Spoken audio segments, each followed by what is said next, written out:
guys, Disney Dave coming at you once again from Down Under with this week's weekly news roundup.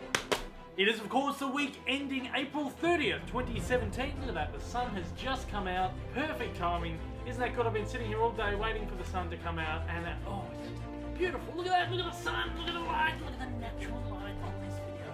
Beautiful. Anyway, I'm rambling on and I shouldn't be rambling on because, oh my Star-Lord, we have got an enormous week of Disney news. Enormous! We have got an enormous... It's huge. It's like probably the biggest week of Disney news we have ever had. It's that big. We've got to get into it because the more I ramble on, the longer this video is going to go for. Cut to the news. This week from Walt Disney Pictures. Disney has announced 2 new cast members for their live-action adaptation of The Lion King. Joining Donald Glover as Simba and James Earl Jones, who returns in the role of Mufasa, will be Billy Eichner and Seth Rogen, who will provide the voices of Timon and Pumbaa, respectively. Recent rumours also claim that Beyoncé is circling the role of Nala. And in a press release from the Mouse House this week detailing their release schedule up until 2021, The Lion King has been given a July 19, 2019 release date in the USA. In the same press release, Disney has also announced a release date for Frozen 2, the sequel to the studio's 2013 smash hit. Well, Frozen, obviously. The sequel will open in the USA on the 27th of November, 2019.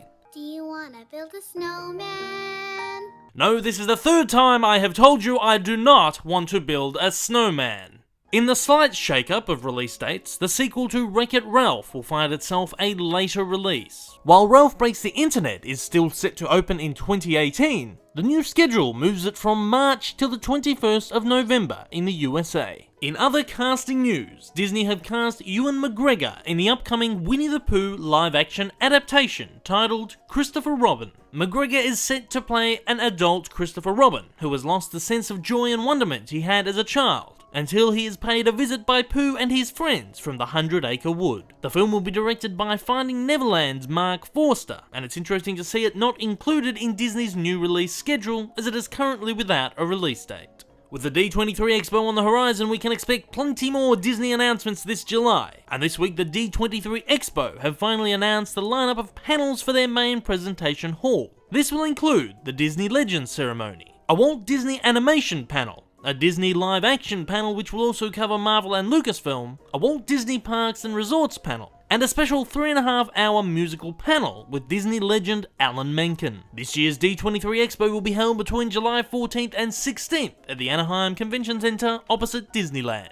And Hot Toys have revealed their upcoming highly articulated 6-scale Belle action figure from their newly launched Beauty and the Beast range. The Belle figure comes with a highly detailed hand-painted head sculpt, a gorgeous hand-tailored ball gown and a handful of accessories, including the Beast's Rose and other favourite characters, including Lumiere, Cogsworth, Mrs. Potts, Chip and Plumette. The figure will only set you back $230 from US distributor Sideshow, where it's available for pre-order now. Australian and European distributors to follow. The figure will most likely be released around this time next year. For those collectors who want to add Belle to their collection, the Hot Toy certainly gives a great alternative to that other Belle doll.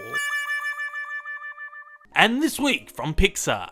Pixar have released their 4th trailer for Cars 3, which shows us really no more than the previous 3 trailers and has left honestly quite a bitter taste in my mouth. For more on that, check out my trailer reaction from earlier in the week.